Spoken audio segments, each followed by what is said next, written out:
Bueno, y con eso estamos de vuelta con el tercer episodio de análisis y predicciones de grupos del Mundial. Hoy con el grupo E y F. Y le damos como siempre la bienvenida a nuestro gran panel de analistas y aficionados analistas. Primero que todo, el gran Guillo Arango. ¿Cómo va todo, Guillo? ¿Qué tal, André? Un abrazo muy grande para usted, para Caro, para todos los seguidores, nuestros, ¿cómo se le llama? Podcaster, ¿cómo se le denomina? ¿Usted qué es el Sí, dicho en esto? sí, podcasteros, oyentes, ¡Vamos! Es un poquito fanáticos más técnico, también. mejor. Y la gran Caro Castellanos, ¿cómo me le va? Ya que la semana pasada establecimos que no le gusta mucho tutear a Caro. ¿Cómo va todo por allá, Caro? Hola, André, ¿qué más? Un saludo para usted, para aquí. Yo sigo sin tutear. Pero bueno, es costumbre, perdón, es costumbre. Pero no, vamos muy bien, muy entusiasmados. Aunque bueno, estas noticias ya estas semanas, yo creo que comienzan y comenzamos a sufrir, ¿no? Por los lesionados, por los que se van perdiendo la Copa del Mundo, por eso que vamos conociendo, me parece que estas son las semanas clave para esos jugadores que quieren ser seleccionables y bueno, esperemos que, ¿cuál es la lista final, no? Que nos tienen. Fenomenal. Hoy tenemos dos grupos muy, muy interesantes. Y finalmente, para los que no me conocen, yo soy su moderador, André Canayet. Y vamos a empezar. Grupo E. Alemania, España, Japón y Costa Rica. Guillo, háblenos de Alemania. Bueno, André, Alemania llega peligrosamente, y digo peligrosamente porque siempre va a ser Alemania, pero con un perfil muy bajo, a diferencia de otras competencias. Y ya sabemos lo que pasa cuando llega con perfil bajo. Y por lo general eso pasa con muchas selecciones, pero cuando es Alemania me parece que puede ser más peligroso. Este es un equipo que no ha paseado en su eliminatoria, que en la Nations League tuvo problemas, no obstante, pues no fue el ganador de su grupo, donde está en un proceso de transición de jugadores que ganaron esa Champions League con el Bayern Múnich hace 2 temporadas, a algunos que están ahora en el Dortmund. Es un equipo, una mezcla de experiencia y juventud, pero donde no realza una gran figura, una de estas figuras rimbombantes, como en su caso fue en su momento Michael Ballack. Entonces yo creo que va a ser un equipo de esos de temer, de tener un poquito más de atención y de cuidado, sobre todo por la seriedad y por el técnico que tiene, que es Hans-Dieter Flick, que es para mí de los mejores técnicos europeos y lo demostró en el Bayern Múnich, y yo creo que le da como un refresco a esta selección que defraudó tanto en la Eurocopa como en el último Mundial de Rusia 2018, donde pues bueno, lo que hemos hablado acá en reiteradas ocasiones, la maldición de los campeones e inclusive perdiendo su último partido ante Corea del Sur. Caro, comentarios adicionales generales de Alemania. Yo creo que esta Alemania, como dice Guillo, llega con un perfil muy bajo. La verdad es que ese recambio generacional ahorita está como hasta ahora intentando consolidarlo y me parece que no llega como una de las grandes favoritas, como sí pasaba con ediciones anteriores de la Copa del Mundo. Me parece que el reto principal de Hansi Flick es demostrar que con ese cambio de entrenador que tuvo la selección para una Copa del Mundo, puede volver a tener ese ADN, ¿no? Del que muchos hablamos de diferentes selecciones, pero que en Alemania es un poco más fuerte y mucho más representativo, sobre todo en las participaciones en la Copa del Mundo.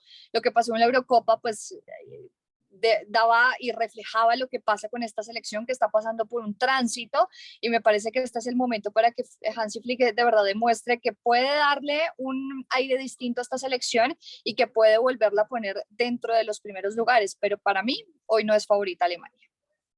Ahorita hablaban muy bien del técnico y ¿por qué consideran que es un buen técnico? ¿Qué pergaminos tiene para las personas que no necesariamente saben quién es?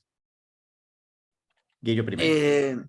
Flick, bueno, Flick es un académico, es un tipo que ha estado siempre tras bambalinas, es el hacedor de muchos de los procesos exitosos en su momento, no solamente con el Bayern Múnich, sino también en un momento con el Hoffenheim, ese Hoffenheim que sube a primera división y donde además hace unas campañas interesantes, estuvo más de 5 temporadas ahí, 2 en el Bayern Múnich, que le alcanzaron además para llevar unos niveles de rendimiento impresionantes, 92% en la primera campaña, en el segundo un rendimiento del 79%. Recordemos que además en la Champions League terminó mucho tiempo como un técnico invicto, estuvo como primero director de selecciones nacionales, además fue como el asistente técnico durante mucho tiempo de Joachim Löw, entonces estuvo en el proceso exitoso de el Campeonato del Mundo del 2014, entonces conoce muy bien lo que significa la Copa del Mundo, lo que significa la selección de Alemania y lo que significa, como lo decía Caro, el ADN del futbolista alemán. Sí, creo que eso es lo más importante, André, como que verdaderamente he estado siempre en la esfera del fútbol alemán. No ha salido, digamos, a nivel internacional y eso me parece que fortalece lo que se quiere hacer, que es mantener la raíz del fútbol alemán. Desde la federación, desde que se anunció la salida de Joachim Löw, siempre fue la incógnita de, bueno, ¿y ahora quién llega? Y me parece que este hombre refleja eso de la identidad del fútbol alemán y que quieren fortalecer con los procesos además desde las inferiores hasta lograr llevar a esos jugadores a los primeros equipos. Ciertamente, la gran ausencia de Alemania, pues es Joachim Löw. Muchas personas admiramos el equipo cuando apareció por primera vez en 2010 y fue refrescante ver esa selección, de verdad. Ahorita que ustedes están hablando de la identidad del fútbol alemán, ¿a cuál equipo creen, a qué tipo de identidad se va a parecer más esta selección? ¿A una continuidad de lo de Joachim Löw o un poco más ese fútbol como el de la del 2002 o selecciones de pronto anteriores? Yo creo que igual ya hay un ADN o al menos un recuerdo que es muy difícil de sacar, que es el de Joachim Löw. Joachim Löw es un técnico más moderno de lo que se veía con otros antecesores de él, un fútbol más de posesión, un fútbol más de agresividad en los últimos metros, pero que siempre tiene como una premisa y es sostener la pelota. Tienen un jugador joven que se llama Jamal Musiala, que digamos es muy diferente y muy distinto al futbolista alemán. Bueno, él tiene origen africano y también inglés, entonces sus raíces hacen que sea diferente en cuanto a su rendimiento dentro de la cancha y él es el titular hoy por hoy, es el enlace, o sea, Alemania juega casi que con un 10 y el Bayern Múnich también lo utiliza. Además, varios de estos jugadores fueron dirigidos en su momento por Guardiola. Entonces yo creo que con algunas adiciones, por ejemplo, dejar esa línea de 3 que utilizó Löw en la Eurocopa, que no le funcionó tanto, volviendo a la línea de 4 con unos laterales que salgan mucho más, algunas pequeñas novedades que le dan un cierto salto de calidad a esta selección con respecto a la Eurocopa y un Leroy Sané que además está en una muy buena campaña y es un jugador que lamentablemente por las lesiones no estuvo en las últimas grandes competencias.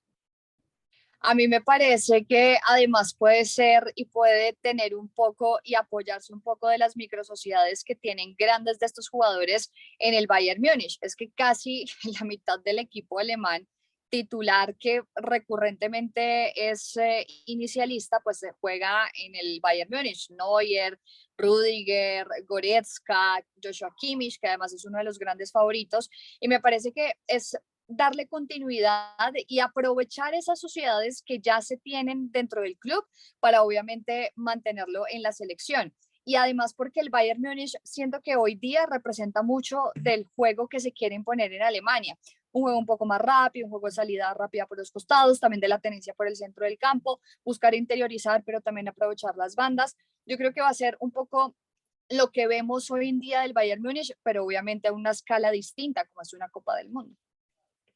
Nombraron muchísimas figuras, se quedó ahí entre todo un poquito Kai Havertz, pero la pregunta vendría siendo, ¿de quiénes esperan un mundial notable?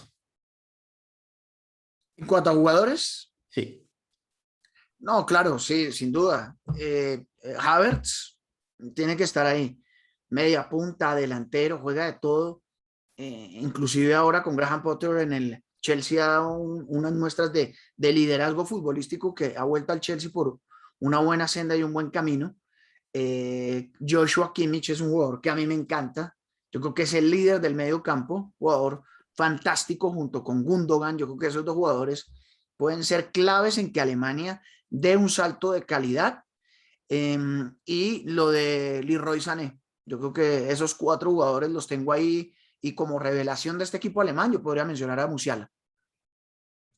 Para mí los jugadores que pueden ser más importantes son dos, sumados por supuesto a los que dice Guillo, me parece que son muy importantes, pero lo de León Goretzka, para mí son los jugadores favoritos de hoy en día del Bayern Múnich. Me parece que es un jugador compuesto, tiene además remate de media distancia, es un jugador que habilita, es un jugador de una visión de campo impresionante, y quiero destacar a León Goretzka y también lo de Gnabry. Me parece que es un jugador determinante en el área, me parece que es un jugador muy fuerte, me parece que es un jugador que se habilita, se autohabilita además en el área y puede ser un socio muy positivo para buscar la anotación. Esos dos jugadores para mí van a ser grandes referentes en Alemania.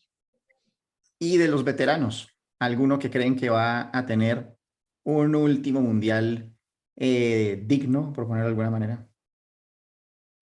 Pues yo creo que Neuer, ¿no? Neuer siempre es como el hombre a seguir la insignia del arco alemán, tanto así que pues deja en el banco un cracazo como es Ter Stegen. Muchas veces al Barcelona no le pasan más tragedias, es por Ter Stegen. Lo demostró el otro día ante el Inter de Milán. Entonces yo creo que Neuer es como ese jugador veterano, y por qué no pensar en que Thomas Müller pueda arañar ese récord de goles de Klose, ¿no?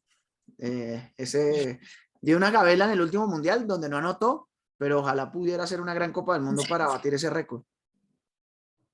No, ¿Cómo me vemos? sumo a Neuer, completamente. Además que de verdad hay un recambio importante. Si vemos la nómina, de verdad, con relación a mundiales anteriores, yo sí veo un cambio generacional muy marcado en Alemania, y este es el hombre que se mantiene ahí, digamos, después de ese título en 2014. Me parece que puede ser él. Finalmente, ¿cómo notan la defensa, que en algunos momentos se ha visto un poco más porosa que lo que estamos acostumbrados, con más errores mentales de lo que estamos acostumbrados? ¿Qué creen que va a suceder acá? Esa es la parte que más me preocupa de Alemania. Ahí es donde hay menos experiencia, donde no son jugadores de tanto renombre como en su momento era Mats Hummels, sino que ahora es Schlotterbeck del Dortmund, Niklas Süle, que a mí me parece un jugador normalito, la verdad. Nada. Tanto así Sí. que pues salió del Bayern, pasa al rival de siempre que es el Dortmund, pero pues no deja de ser algo llamativo que el Bayern lo haya dejado salir.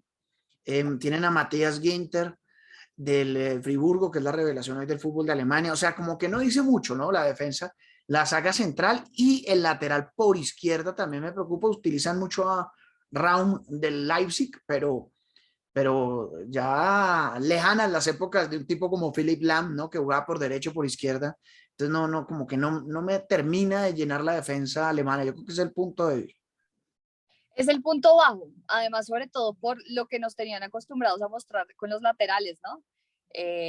Pues obviamente teníamos Philipp Lahm, que pues el referente de la vida, y que no hemos visto como un recambio por esos costados.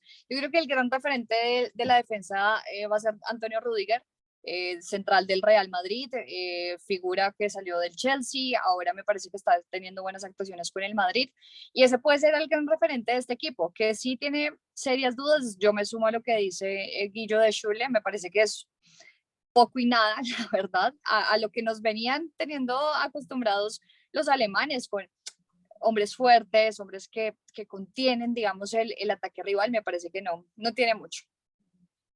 Muchachos, hora de la verdad para Alemania. Mejor y peor escenario realista para Alemania. Guillo primero. Eh, yo creo que esta selección de Alemania, como llega con perfil bajo, me parece que el mejor escenario es una semifinal. Una semifinal. Yo creo que quedarían tranquilos viendo este proceso y la transición en la que están viviendo. Con una semifinal, creo que sería bastante importante para ellos. Y el peor escenario para mí, es que a mí no me cabe en la cabeza que pueda suceder la misma tragedia del hace 4 años, es que se queden en octavos de final. Claro, mejor y peor escenario para Alemania. Para mí el mejor escenario son cuartos de final. De verdad no siento y no veo una clasificación hasta semifinales. Me parece que todavía está en un proceso de reconstruir y, digamos, de volver a tener una selección consolidada, con tanto recambio y con tanta llegada de nuevos jugadores a la idea que se tenía anteriormente. Y me parece que hasta cuartos yo creo que sería un buen resultado para Alemania. No los veo más allá, la verdad. Y el peor escenario, sí, yo creo que caer en octavos, o sea, no creo que tenga problemas en el grupo, no creo que, bueno, todo puede pasar, ¿no? Pero no creo y no veo que tenga muchos problemas en el grupo, pero me parece que ese sería un muy mal escenario, caer en octavos, ni siquiera poder pasar como de esa primera fase definitiva. Ahora, el gran equipo Tico. Caro, cuéntanos un poco de la selección costarricense. Bueno, es un gran referente hablar del equipo Tico. Fue el último, además, en lograr la clasificación al Mundial. Lo hizo por la vía del repechaje, logró superar 1-0 con anotación de Joel Campbell, que me parece que es el gran referente de esta selección, además porque hay una pequeña cuota ahí colombiana, bueno, no pequeña, es una cuota importante. El entrenador Luis Fernando Suárez, que nos tiene acostumbrados a buenas presentaciones en la Copa del Mundo, y además previo a lo que pues a lo que hemos podido conocer de boca del mismo entrenador, me parece que fue un entrenador que llegó a salvar prácticamente en la clasificación a Costa Rica. Llegó en un momento en el que muy pocos daban la posibilidad de clasificar a esta selección a la Copa del Mundo, con jugadores de la liga local, con los experimentados que están afuera, logró complementar un equipo que remontó, digamos, en esa eliminatoria con CACAF y se terminó quedando con la posibilidad del repechaje y luego ser el clasificado. Digamos que en condición de local mostró muy buenos números al final, solo recibió 3 goles en 9 partidos durante el 2022 en esa última fase de la clasificación, y digamos que fue una de las grandes figuras y novedades dentro de esa CONCACAF, que estuvo un poquito más reñida, ¿no? Para la clasificación de Qatar. Como les contaba, Joe Campbell me parece que es el gran referente. Y además, pues tenemos a Keylor Navas, ¿no? Que a pesar de no tener los minutos que se esperaría en el Paris Saint-Germain, algo que a mí me parece increíble, porque la verdad Donnarumma no es que tenga el nivel que tiene Keylor Navas con el palmarés además que tiene el costarricense. Y esos dos grandes jugadores creo que van a encaminar este equipo, que obviamente espera dar la sorpresa como en Brasil 2014, también con un colombiano en la dirección técnica, pero pues obviamente siendo reales, ¿no? Y teniendo en el grupo a selecciones como España, como Alemania y como Japón.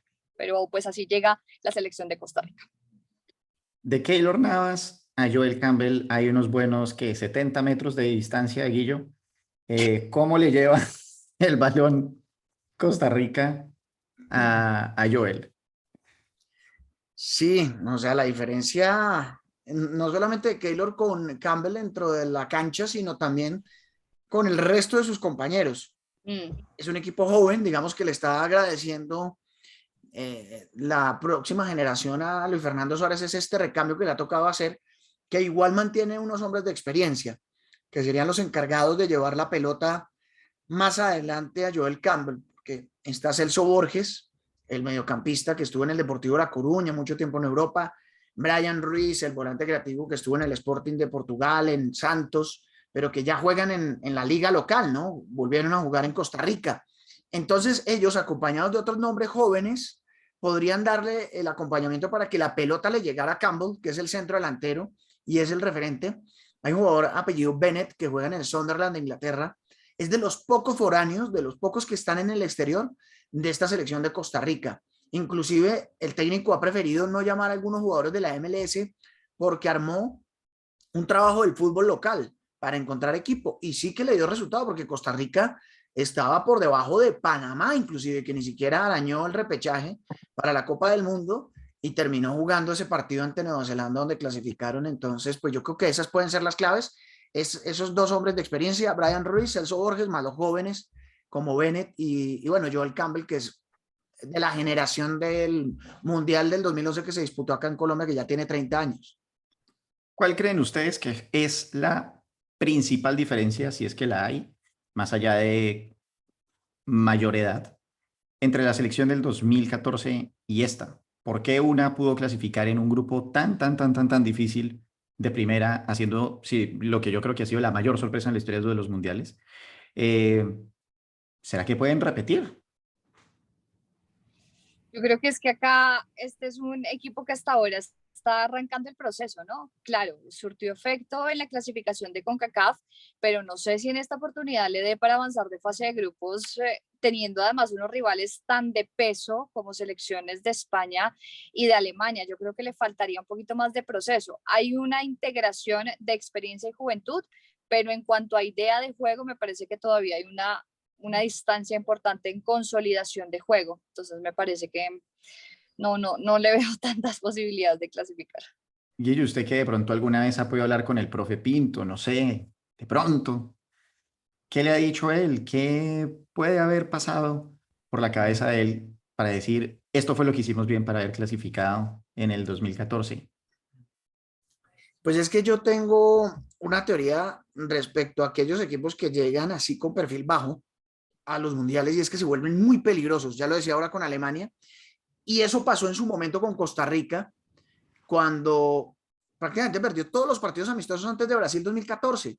Entonces ve un trabajo sobre la marcha de ajustar piezas, de además hacer el patito feo del grupo, porque era el grupo de la muerte: Uruguay, Inglaterra, Italia y Costa Rica. O sea, 3 campeones del mundo frente a Costa Rica, que sumaba en aquel entonces su tercera Copa del Mundo. Entonces era un equipo que llegaba, o cuarta, llegaba con un perfil muy bajo, que sorprendió a los rivales con un trabajo muy interesante de contraataque, de transiciones rápidas, y que también contaba con una muy buena generación. Era un Brian Ruiz joven, había un Oscar Duarte que está en esta selección, pero que jugaba en el fútbol de Bélgica, estaba Celso Borges jugando en el fútbol europeo, Keylor Navas era el arquero que ya destacaba en el fútbol español, en el Albacete, y que también ya iba a llegar al Real Madrid. Entonces era una generación de una mezcla de juventud, pero ya con cierta madurez y experiencia, y sorprendió a los rivales con un estupendo trabajo defensivo de 5 jugadores en el fondo, y después la posibilidad de contraatacar para hacerle daño a los rivales. Mejor y peor escenario para Costa Rica. Caro primero. El mejor escenario para mí sí es llegar a octavos de final. Yo la verdad, en cuanto a los rivales, en cuanto a lo que tiene la selección, me falta todavía verle un poco más de proceso, y el mejor escenario sería de verdad avanzar a octavos de final. ¿Y el peor? Bueno, ¿y el peor? Bueno, el peor, no ganar ni un punto. O sea, no ganar ni siquiera un punto para mí sería como al menos uno. Fueron los últimos en clasificar, no sé, así. Guillo. En el peor, estoy de acuerdo con Caro, que se vaya 0 punticos. El mejor escenario plausible es quedar eliminado, pero con un empatecito contra España o contra Alemania. Uy, Sí, qué mal. que le dañe el camino a alguno de esos. La verdad no lo veo en octavos de final. Veo más fuerte, y más adelante lo analizaremos, a Japón. De hecho, es al que vamos a analizar de inmediato. Y Guillo, adelante. Selección japonesa. Comentarios iniciales. Bueno, Japón ya nos demostró en el último mundial lo peligroso que puede llegar a ser. Es un equipo que también ya viene con un largo proceso, además con una base europea muy amplia. Tuvo contra las cuerdas al que terminó siendo tercero medalla de bronce del mundial, que fue Bélgica. Muchos no lo recuerdan. Iba ganando 2-0 y después Bélgica, con actitud, con vehemencia y por el peso específico de su figura, le dio vuelta y le ganó 3-2. Pero Japón estuvo muy cerca de hacer historia y de llegar a los cuartos de final. Tiene un arquero experimentadísimo que juega en el Estrasburgo, Kawashima, que lo hemos visto en varios mundiales. Tiene a 2 jugadores en la Liga de Alemania en la defensa, que son Yoshida y Hiroki Ito. Pues obviamente uno espera que por fin pueda explotar. Ha tenido minutos y no lo está haciendo mal. Takefusa Kubo, aquel que estuvo en el Real Madrid, el joven de 21 años, que recordemos lo vimos como 17 años llegando al Real Madrid y después siendo cedido al Mallorca. Hoy en el equipo español de la Real Sociedad está Chiwasaki del Leganés, Kamada, que juega con Santos Borré en el Eintracht de Frankfurt. Es un equipo que tiene la velocidad como premisa, muy parejo en cada línea. Digamos que no hay una gran figura que destaque por encima del resto. Bueno, tal vez Minamino, que estuvo en el Liverpool, hoy en el Mónaco, pero tiene toda la posibilidad para poderle dañar el caminado a alguno de los grandes. Claro. Es una selección asiática, y las asiáticas son igual a tácticas, técnicas, pensadoras y sobre todo estratégicas. Y me parece que Japón en medio de todo, y no la pongo como una de las favoritas, me podría estar adelantando a la próxima pregunta, pero no la veo clasificada a la siguiente ronda, pero sí, como dijo Guillo ahorita, complicándole la vida a esas grandes selecciones y a esos grandes referentes. Me parece que son muy físicos, son selecciones muy consolidadas además en la idea, son jugadores que van hacia adelante, que tienen muchísimo por ganar y yo creo que lo van a buscar precisamente en lo que va a ser su idea de estar, digamos, siendo protagonistas en una Copa del Mundo. Colombia lo enfrentó en su momento y también lo complicó, es que son selecciones muy organizadas y me parece que eso puede llegar a complicar un poco a los grandes referentes. Mejor y peor escenario plausible para Japón, Guillo. El mejor escenario, octavos de final. Sería algo casi que milagroso, sobre todo entendiendo el contexto de este grupo. Y el peor, que solamente se fuera con un punto, que estuvieran con un puntico nada más. Un empate contra Costa Rica yo creo que sería muy malo y 2 derrotas ante España y Alemania. Claro. Tú solo le das un punto, Guillo, y yo le doy 2. O sea, el peor escenario es que se vaya con 2 puntos, es decir, 2 empates. Eso sería muy grave. De verdad, sería muy grave. Pensando en esas posibilidades y en eso que ha mostrado Japón en los últimos mundiales. Y el mejor escenario, yo creo que sería ganarle a la Alemania, porque tampoco lo veo clasificado a octavos de final, pero donde le ganen a Alemania, ya.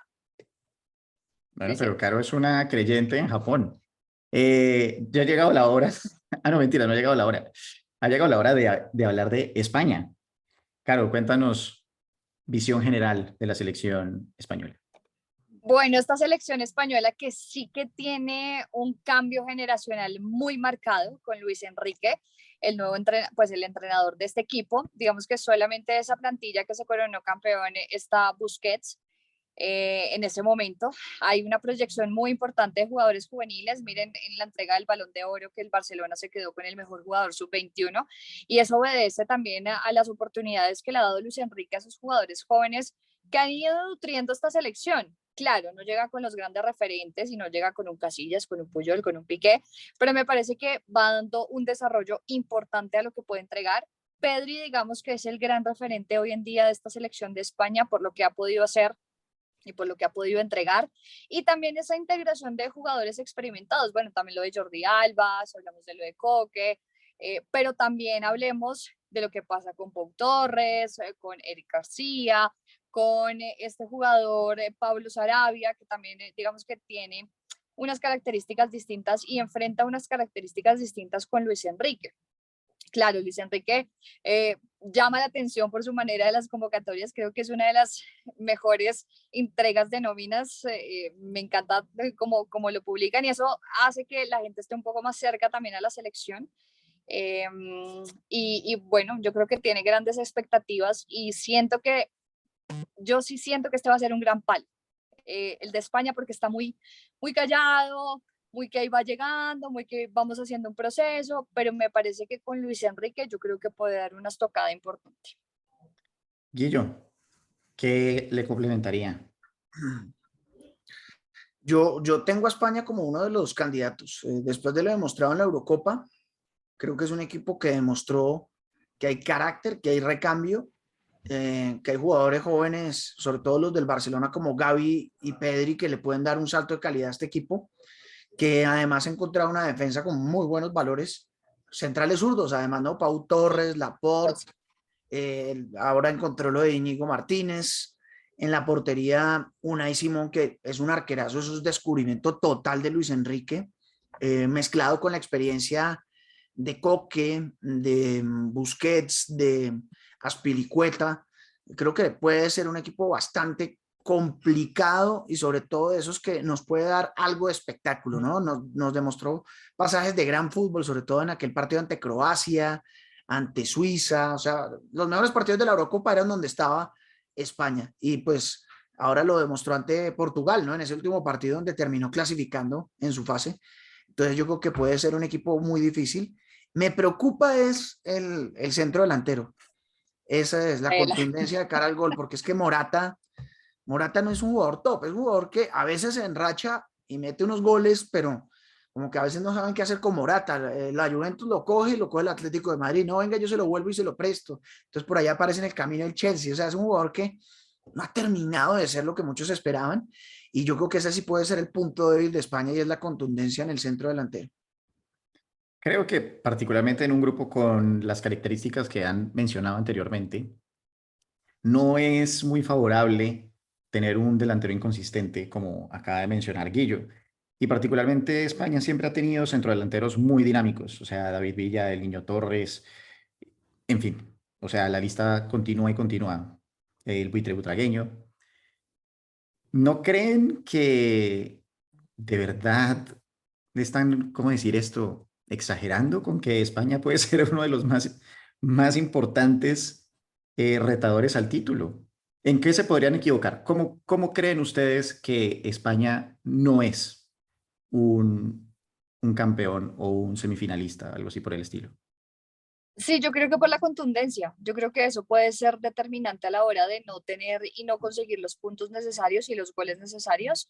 Con Ferran Torres, digamos que tendrían una opción y una carta distinta a lo que se puede dar con Morata, pero me parece que sí falta un poco de contundencia, pero para mí sí es una selección que está con una idea un poco más consolidada, es una selección que es fuerte mentalmente, que ha tenido un trabajo específico de formación mental y eso me parece clave porque además lo hemos visto remontando, hemos visto una selección muy fuerte, digamos, además desde el banquillo. Es que me parece que Luis Enrique, no sé por qué, pero entrega un espíritu particular a la hora de dar fuerza a sus jugadores en campo. Yo creo que puede ser, sí, la definición un, un aspecto a mejorar, pero para mí hay una selección que está calladita y de la cual no se habla mucho, pero que para mí puede ser un palo.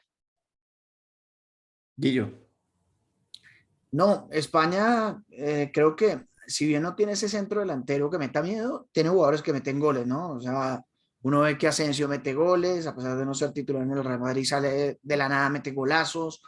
Pedri Pero, tiene la importancia de llegar al arco. O sea, varios son llegadores. Ahora lo de Nico Williams, que es un jugador muy interesante que llega del Athletic de Bilbao. Pero sí, yo creo que le puede jugar una mala pasada. Es tal vez eso, que en un partido tenga opciones, no termine de concretarlas y que en el arco del frente le metan una y ya después no pueda saber cómo darle la vuelta al partido. Ese puede ser como el punto flaco para que España no sea uno de los grandes candidatos. ¿cuál va a ser la gran figura o un jugador revelador que consideren vale la pena resaltar? Pedri, para mí Pedri del Barcelona va a ser el gran referente de esta selección. Las condiciones que tiene y luego que ha venido mostrando me parece que es fundamental de fortalecer en la idea de una selección además y yo creo que puede ser ese gran referente. También estoy con Pedri. Para mí Pedri es el hombre que puede cambiar la historia de España. Se pusieron de acuerdo. Bueno, llegó el momento de la verdad para el grupo E. Yo, después de oír todo lo que han dicho, creo que sin lugar a dudas mi favorito para ganar el grupo es Alemania. Yo estoy en contravía con ustedes. Me parece que España es una selección que tiende a ser pechifría y por un pequeño y breve momento en la historia que coincidió con la Masía y con Barcelona y Andrés Iniesta y todo este rollo, lograron ganar el Mundial del 2010 y esas Eurocopas, pero desde entonces se desmoronaron nuevamente. Bien, sí, tuvieron esa semifinal ahorita en la Euro 2020-21, como sea que se llamase, pero no, lo que les digo, me preocupa mucho la falta de gol, me preocupa, pero no para quedar eliminada en el grupo. Japón, bien, chévere, pero después de un notable mundial como el que tuvieron la vez pasada, no creo que tenga la consistencia, no creo que el fútbol asiático todavía esté en ese punto para mandar a Japón constantemente a octavos de final en mundiales consecutivos. Y bueno, en Costa Rica, pues, como lo dijimos, nada en contra de ellos, pero creo que llegando siendo los 25 rankeados de la FIFA, si no estoy mal. Correcto, los 25, con una calificación y poco decorosa con Nueva Zelanda. Y pues sí, un rayo pega una vez, pero no pega dos veces en el mismo sitio. Alemania primero, España segundo. tercero Japón, cuarto Costa Rica. Guillo primero, ¿cómo ve el grupo? Para mí, primero, a pesar de que le doy más favoritismo a España, siento que Alemania, creo que a largo plazo puede España llegar un poquito más lejos que Alemania, pero creo que el primero va a ser Alemania. Alemania, segundo España, tercero Japón y cuarto Costa Rica. Bueno, les voy a llevar la contraria. El Eso está bien. primero, el primero es España, el segundo es Alemania. Me la voy a jugar toda con esta. Tercero Costa Rica y cuarto Japón. Bueno, bien. Después hablaremos de qué tan lejos van a llegar los, digamos, como los favoritos, pero eso es una discusión para otro día, porque ahora vamos a hablar del grupo F, el más intrigante, en mi opinión, o uno de los dos más intrigantes, con Bélgica, Croacia, Marruecos y Canadá. Primero, Guillo, los Diablos Rojos, uno de los grandes favoritos, si no el gran favorito para ganar el Mundial. Ay, pero Sí, siempre es favorito. guardadas las proporciones, Bélgica es como la Colombia europea, ¿no? Que lo ponen de favorito y que tiene grandes jugadores y al final se Ya que termina nada. escurriendo, Pipia. no termina pasando nada, a excepción del último mundial. Es que yo creo que el mundial para haber ganado era el anterior. Esa era la oportunidad histórica que tenían y ellos perdieron esa final, porque para mí la final del mundial fue Bélgica-Francia. Más, yo sé, André, que usted tiene ascendencia croata, pero pues Croacia desentonó en aquel partido ante Francia y fue pasado por encima, ¿no? Con ese 4-2, inclusive pues con un regalo de Lloris, maquilló un poquito el marcador, y ese partido en San Petersburgo de Francia-Bélgica, con el gol de Umtiti, era la final adelantada de la Copa del Mundo y pues perdió la oportunidad histórica de lograr una Copa del Mundo. Entonces yo creo que esta es una selección ya más envejecida, con un Hazard que en ese momento volaba, era un jugador impresionante, tanto así que por eso lo lleva al Real Madrid. Eh, Ahora está golpeado por lesiones, pero igual él es como un estilo James, es que hasta en eso somos parecidos. Él está lesionado en su club, pero se pone la camiseta de la selección y rinde. Entonces Hazard, pues ojalá pueda mostrar una vez más su calidad. Tiene 31 años, pero siento que ya al equipo le han pasado sus mejores épocas, en especial sobre todo en la defensa. La defensa yo la veo muy débil. Alderweiler tiene ya 33 años, Vertonghen 35, ambos ya juegan en el fútbol local en Bélgica. Meunier es un lateral derecho interesante del Dortmund, pero de resto son jugadores jóvenes los que han tenido que acercar. Tal vez uno aspira al fútbol y a la batuta de Kevin De Bruyne y a la maravillosa actuación de Courtois, que pues tiene 30 años, está en su mejor momento para la edad de un arquero. Entonces yo creo que pues Bélgica, si bien creo que va a ser protagonista, pero no le tengo tanta fe como en el Mundial pasado. Caro, complementos para Bélgica. Sí, siento que yo no quería utilizar esta palabra, pero bueno, ya que me voy a arriesgar. Es una selección pechifría. Es que yo siento que de verdad le falta en un momento, cuando tiene ya la estocada final, como que se acuerdan que son Bélgica y como que se acuerdan que verdaderamente no pueden dar la estocada final y se les olvida hacerlo. Me parece que le falta un poco más de fuerza y de liderazgo a este equipo, que sí tiene grandes referentes, que sí tiene grandes jugadores, pero siempre les falta algo para verdaderamente dar las tocadas. Y no solamente hablando de este mundial pasado, sino de otros mundiales anteriores en donde hemos visto Bélgica siempre llega como candidato y es que va a ser una gran presentación y de repente pasa algo y pasa lo contrario. Miren, por ejemplo, ese partido con Japón. Si tuviera siempre esa fuerza mental para lograr remontar un 2-0 y mostrar en cancha lo que son sus jugadores, pues obviamente hablaríamos de otra selección. Pero para mí sigue siendo una selección muy pechifría con jugadores que no saben determinar y que no saben concretar cuando tienen que hacerlo. Para mí, sí, en las cartas es uno de los grandes favoritos y llega siempre como uno de los grandes referentes que puede llegar a ser sorpresa, pero no va a pasar nada con esta selección. Pero ahí sí, uy, esto se puso candela, porque yo estoy de acuerdo con Guillo en lo que dijo de la final adelantada del Mundial, pero también hubo final adelantada en la Eurocopa, porque también perdieron contra Italia, que terminó siendo el Italia. campeón, y si me permiten, yo creo que el semifinalista que desentonó ahí, pues podía haber sido España e inclusive Dinamarca. pero ustedes ya saben, si oyeron el episodio anterior, que pienso muy bien de Dinamarca. Y si están oyendo este, se dan cuenta que no soy tan creyente en España. Bélgica, de todas maneras, tiene lo suyo y juegan muy bien. Tienen demasiadas individualidades, tienen, digamos, un técnico que ha llevado un buen proceso, que sabe llevar el equipo, tienen ideas, tienen todos los recursos para poder llegar lejos. ¿Cómo podría ser esto un desastre para Bélgica?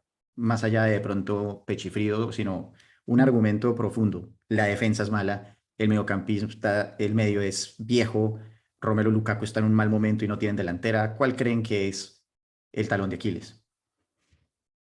Para mí Eh, es la defensa, perdón. Ay, Guillo, perdón, me no, adelanté. no, no. Pero para mí es la defensa que a veces comete errores individuales que logran ser determinantes para que el rival logre marcar. Es que cuando hablamos de esos partidos definitivos, miren, contra Japón, esos goles contra Japón fueron salidas de contragolpe, rápidos los goles. Y si hablamos del partido también con Italia, también fueron desconcentraciones individuales que ayudaron al marcador en contra. Entonces me parece que para mí la gran falencia son las individualidades en la defensa. Sí, sí, yo también estoy en eso de la defensa. No brinda tantas garantías, si bien hay experiencia. Y lo de Lukaku, que Lukaku parece un delantero extrañísimo. O sea, es un tipo que de repente en el Chelsea nunca funcionó. El Chelsea va y lo recompra y no hace absolutamente nada después de haber hecho una campañota con el Inter de Milán. También cuando tuvo su opción, siempre que él tiene su gran opción, él falla.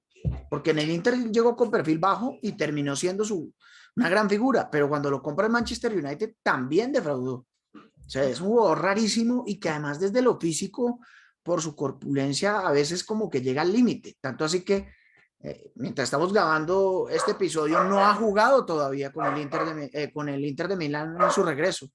Ahí el perro está de Lo acuerdo con están estas. toreando. Está Este Oslo. perro es belga, entonces no le gustó mi afirmación acerca de Lukaku, pero esa es la realidad. O sea, llega siempre bajo, al límite, no se sabe desde lo físico. Y pues Batshuayi y estos delanteros, la verdad, a mí sí no me brindan nada de garantía si no llega a estar Lukaku.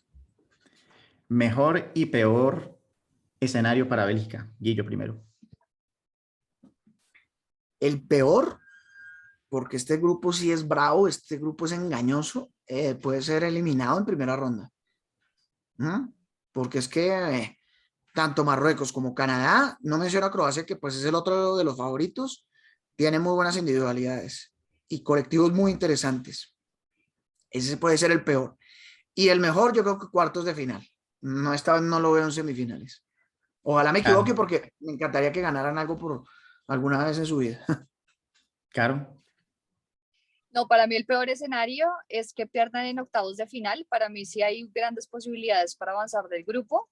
Además, teniendo en cuenta eso, ¿no? Que llegan como uno de los favoritos siempre, que quieren mostrar, que quieren definirse, que quieren ser favoritos.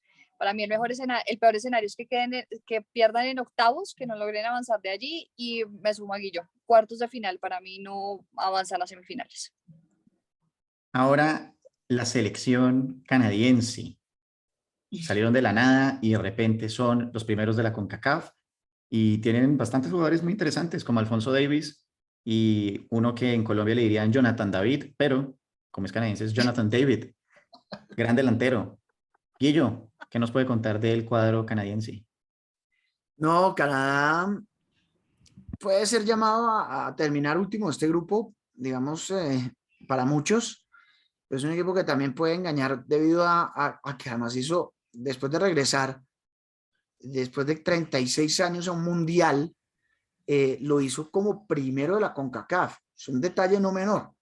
Con un tipo como Hertman, el técnico que dirigió a las mujeres, el equipo femenino, el inglés, y que entiende perfectamente cómo se desarrolla el deporte global, total, no solamente masculino, sino femenino, y eso le da una idea mucha más clara del panorama, con Alfonso Davis, que juega más adelantado en la selección de Canadá, Jonathan David del Lille, Buchanan, que juega en el Brujas de Bélgica, que fue la gran revelación de la Champions League, clasificando de manera anticipada a los octavos de final.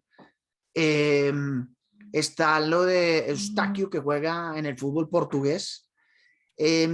o sea, es un equipo que puede llegar a dañarle y a complicarle el camino a más de uno. Varios se han dejado llevar por el último partido amistoso ante Uruguay, donde no se le dio bien, pero yo creo que, como les digo, en los amistosos lo que se hacen es ajustar piezas, no se mete como se debe meter, precisamente porque saben que hay un mundial, así que no se deben llevar por eso, que Canadá puede complicar. Cara, alguna anotación de Canadá.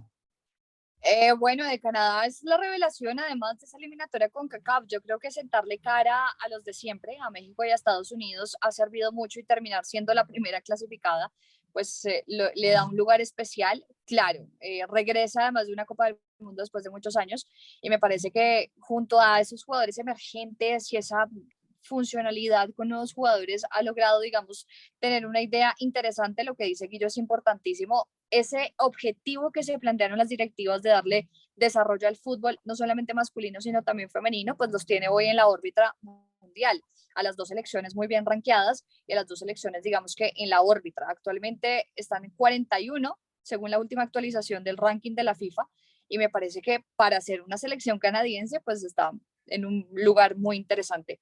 El gran referente, Alfonso Davies, por supuesto, del Bayern Múnich, pero sin lugar a duda hay otros también importantes. Lo de Alistair Johnston, es que no me acuerdo si lo pronunciamos así, Johnston, pero o Johnston, no, es que no me acuerdo. Del lateral, Sí, sí. el lateral. Sí. El lateral me parece que es un jugador que puede ser, aparte que es una idea de juego interesante, una selección que juega mucho con los costados, que es muy rápida, transiciones además de defensa-ataque interesantes. Yo creo que es una selección que puede ajustarse por lo menos una victoria. Alistair Johnston, para los, ¿cómo decir esto? Los puristas de la pronunciación anglosajona. Y mejor y peor escenario para Canadá, Caro, primero. Para mí el mejor escenario es tener una victoria ante una de las grandes referentes, que para mí sería Croacia. O sea, que Canadá le ganara a Croacia para mí sería un grandísimo escenario. Y el peor escenario es irse de la Copa del Mundo después de su regreso, después de tantos años, sin un punto. No consigue Guillo. ningún punto. Para mí el peor escenario es que se vaya igual que en el 86, es decir, perdiendo todos los partidos y sin hacer gol, ¿no?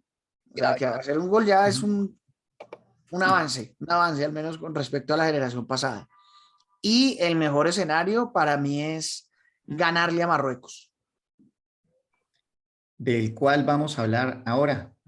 Marruecos. Guillo, cuéntenos un poco qué sabe de la selección africana. Bueno, Marruecos es un caso muy singular, ¿no? Sacaron al técnico, un técnico que clasifica a los equipos a los mundiales y lo termina sacando. Por algo será. Halilhodzic, es el bosnio, tipo parece que complicadísimo, con unos manejos de casi que militares. El Jorge Luis Pinto de los Balcanes, le ponen ¡No! a este señor, porque termina rompiendo el grupo. O sea, grandes técnicos desde su conocimiento, pero que yo no sé qué termina pasando.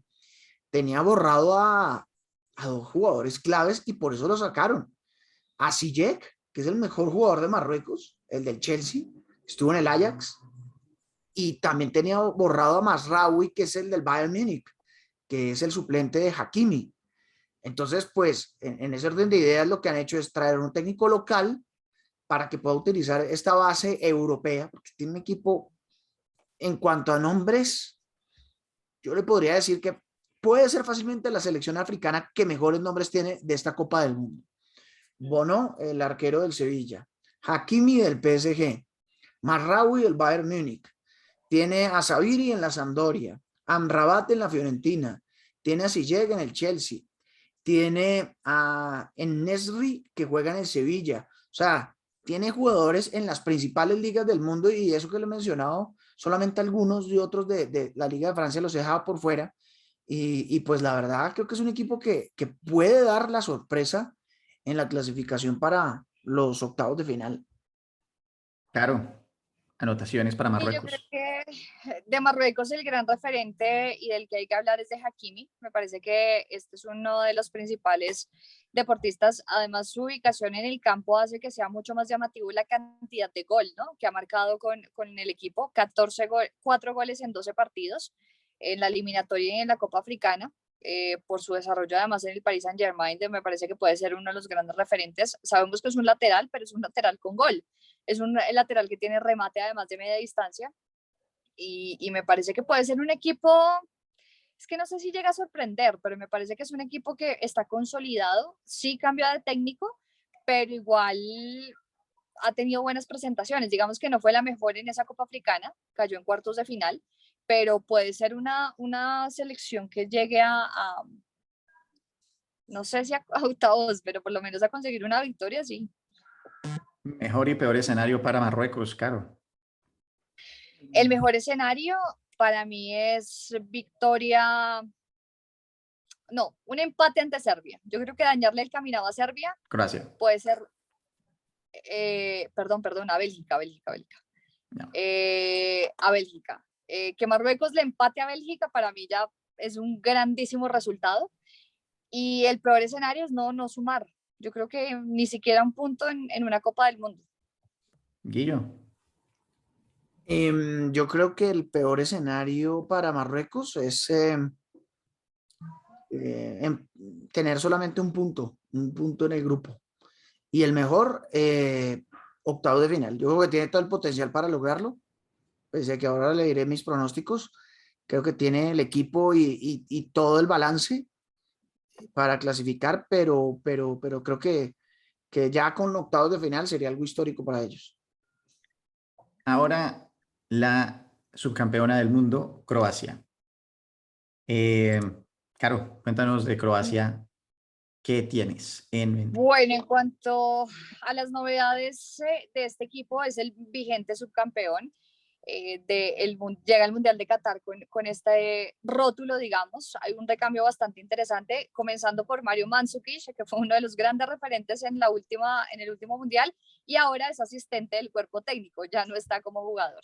Iván Rakitic se retiró de la selección, el gran referente es Luka Modric, que es el capitán y que, digamos, mueve con 36 años, pero sigue siendo protagonista y lo seguimos viendo en el Real Madrid. Es un gran presente el que tiene, pero obviamente tiene un recambio importantísimo. Para mí no llega como una de las favoritas, bien sea que en Rusia tampoco era favorita, pero me parece que hoy día no tiene la nómina que mostró en Francia y me parece que no. En Rusia 2018 me parece que ante Francia, que fue un partido distinto y Francia fue muy superior, yo creo que hoy no tiene las condiciones para ser protagonista. Como Caro se tiene que ir, vamos a salir rápido de lo que ella tiene que decir. Entonces, Caro, pronósticos para este grupo. Para este grupo, entonces, el líder va a ser Bélgica, el segundo va a ser Croacia, el tercero va a ser Canadá y el cuarto va a ser Marruecos. Y finalmente, para el closet de Guillo, ¿qué camisetas le recomiendas de y cuál no de cada grupo?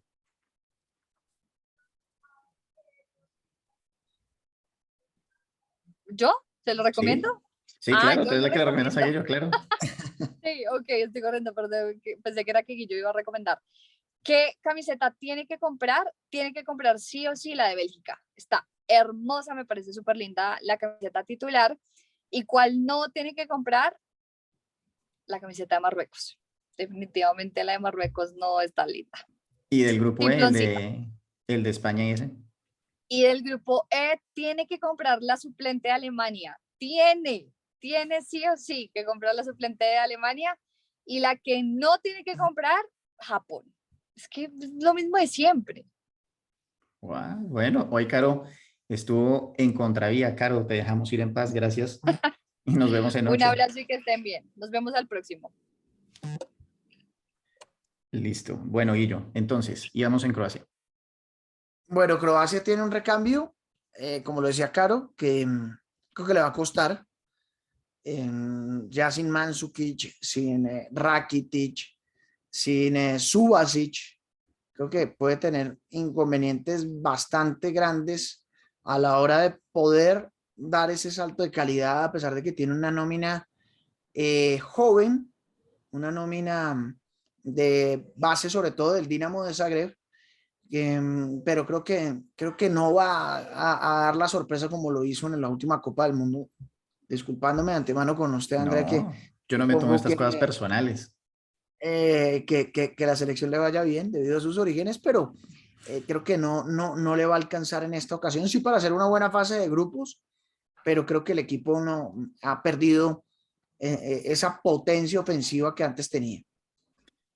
Creo que Croacia definitivamente está en una situación bien precaria y complicada, como muy bien han señalado ambos. La principal duda definitivamente es la pérdida de Mandžukić. Croacia creo que no tiene en este momento un referente claro y conciso que pueda cambiar el destino de un partido en la posición de delantero y le va a tocar pues echar mucha mano del mediocampo. Y el mediocampo pues ya está viejito, o sea, Perisic es un crackcito, Modric es un crack también, pero nuevamente ya llegan con sus buenos años. Hay un jugador interesante joven que se llama Orsic, que entró muy bien en la Eurocopa también, pero siento que ese es como el que puede llegar y hacer los goles de descuento, que ya le voy a decir un poco cuál es mi pronóstico para Croacia. La defensa también un poco como embolatada y muchas veces estas historias, digamos, como dicen de Cenicienta en un mundial, un poco lo mismo que Costa Rica, ¿no? Un rayo golpea, pero no, rara vez golpea dos veces en el mismo sitio. Croacia también ya pasó por un recambio generacional en el 98 y vimos lo que pasó exactamente, lo que pasó inmediatamente después en el Mundial del 2002, que se quedaron en fase de grupos, en el 2006 también, y les ha tomado, les costó mucho tiempo volver a ponerse como en la esfera. Entonces, Guillo, hoy le voy a dar los honores para que usted vaya primero y diga qué cree que va a pasar en el grupo F. Bueno, creo que primero va a ser Bélgica, segundo va a ser Croacia, tercero Marruecos. La verdad es que le tengo fe, se puede dar una sorpresa, pero me voy por la fácil y es apostarle a los dos grandes favoritos. Y el último va a ser Canadá. Ustedes andan muy conservadores, siempre me dejan a mí para que sea el controversial, porque yo pensé que por primera vez usted se iba a atrever a dar un batacazo y esta vez nuevamente veo que seré yo. Creo que Bélgica, de todas maneras, es demasiado equipo, demasiadas individualidades, demasiado todo para no ser el primero del grupo. Ahora, no creo que vaya a ser primero del grupo tipo 9 puntos, 7 puntos, algo por el estilo. Creo que va a ser primero, pero en una tabla mucho más comprimida. Y acá yo les había mencionado en el primer episodio que siempre la FIFA tiene como su equipo al que quieren ayudar por ser local. Y no creo que es Qatar, porque pues Qatar está muy abajo. Lo vimos en el Mundial de Sudáfrica, que Sudáfrica no pasó de fase de grupos, pero había un equipo que era como el que personificaba a ese gran país, ese gran evento que era el Mundial en África, ¿verdad? Que era Ghana. Y si no es por Luis Suárez y su mano en la línea y todo lo que sucedió después, yo creo que Ghana estaba para haber llegado a la semifinal, que es lo que en términos generales se busca en ese espectáculo, ¿verdad? Como pasó con Corea, todo este tema de que lleguen allá. Entonces, estoy diciendo que creo que Marruecos va a llegar a ser tercer puesto o cuarto puesto. Definitivamente no, pero sí creo que Marruecos va a ser el equipo que va a representar al Mundial. Creo que es un equipo que comparte este tema de ser árabe, tiene claramente las figuras, tiene el talento y creo que tiene suficiente para pasar por encima de Croacia, por todo lo que mencionamos ahorita de que Croacia pues está en cambio generacional. Croacia además es famosísimo por dejarse ganar partidos que no deberían perder y se le crecen a los grandes. Creo que con el dolor del alma Croacia queda de tercero y Canadá de pronto puede que Croacia se quede porque logra sacar ahí ese punto.